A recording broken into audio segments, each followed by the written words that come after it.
Olga टल्लीज और ऑज़वी। Bombay municipal corporation 1985 case, क्या footpath पर रहना मौलिक अधिकार है? नमस्कार, आप देख रहे हैं लीगल टॉक ओनली, जहां हम कानून और संविधान से जुड़े महत्वपूर्ण मामलों को सरल भाषा में समझाते हैं। आज हम एक ऐसे केस की बात करेंगे जिसने लाखों गरीब लोगों के अधिकारों से जुड़ी एक बड़ी बहस को जन्म दिया। ओल्गा टल्लीज बनाम बॉम्बे म्यूनिसिपल कॉर्पोरेशन 1985। साल 1981 में महाराष्ट्र सरकार और बॉम्बे म्यूनिसिपल कॉर्पोरेशन (बीएमसी) ने फैसला किया कि मुंबई के फुटपाथों और सार्वजनिक स्थानों पर रहने वाले झुग्गीवासियों को हटा दिया जाएगा। प्रशासन का कहना था कि ये झुग्गियां न केवल अवैध थीं, बल्कि शहर की सफाई और यातायात के लिए भी बाधा थी। लेकिन इस फैसले के खिलाफ ओल्गा टल्लीज, जो एक पत्रकार थीं, और कुछ अन्य प्रभावित लोगों ने सुप्रीम कोर्ट में याचिका दायर की। उन्होंने तर्क दिया कि इस तरह से जबरन हटाना उनके जीवन के अधिकार, राइट टू लाइफ आर्टिकल 21 और आजीविका के अधिकार का उल्लंघन है। इस केस में सुप्रीम कोर्ट के सामने कुछ महत्वपूर्ण सवाल थे। 1. क्या फुटपाथ पर रहना और वहां व्यापार करना मौलिक अधिकारों का हिस्सा है?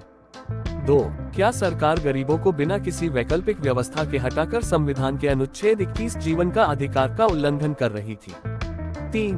क्या ये कार्रवाई अनुच्छेद 19(1)(a) और (g) कहीं भी रहने और व्यापार करने का अधिकार के खिलाफ थी?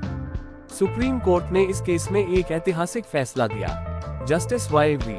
चंद्रचूड़ की अध्यक्षता वाली बेंच ने माना कि चेक मार्क जीवन का अधिकार आर्टिकल 21 में आजीविका का अधिकार भी शामिल है। चेक मार्क गरीबों को उनके घरों से अचानक हटाना उनके मौलिक अधिकारों का उल्लंघन है। चेक मार्क, लेकिन कोर्ट ने यह भी माना कि फुटपाथ और सार्वजनिक स्थानों पर स्थायी रूप से रहने की अनुमति नहीं दी जा सकती, क्योंकि यह कानून के खिलाफ है। अंत में कोर्ट ने सरकार को निर्देश दिया कि वे इन झुग्गीवासियों को उचित पुनर्वास रिहेबिलिटेशन की व्यवस्था किए बिना नहीं हटा सकते। ओल्गा टल्लीज केस भारत में सामाजिक न्याय और गरीबों के अधिकारों के लिए एक मील का पत्थर साबित हुआ। इस केस के बाद सरकारों पर यह जिम्मेदारी आ गई कि वे झुग्गीवासियों को उचित पुनर्वास योजनाओं के तहत मदद करें। आज भी जब सरकारें स्लम क्लियरेंस या अवैध अतिक्रमण हटाने की बात करती हैं, तो उन्हें ये ध्यान रखना पड़ता है कि यह संविधान द्वारा दिए गए मौलिक अधिकारों के खिलाफ न हो। तो दोस्तों, ये था ओल्गा टल्लीज बनाम बॉम्बे म्यूनिसिपल कॉर्पोरेशन 1985 केस का पूरा विश्लेषण।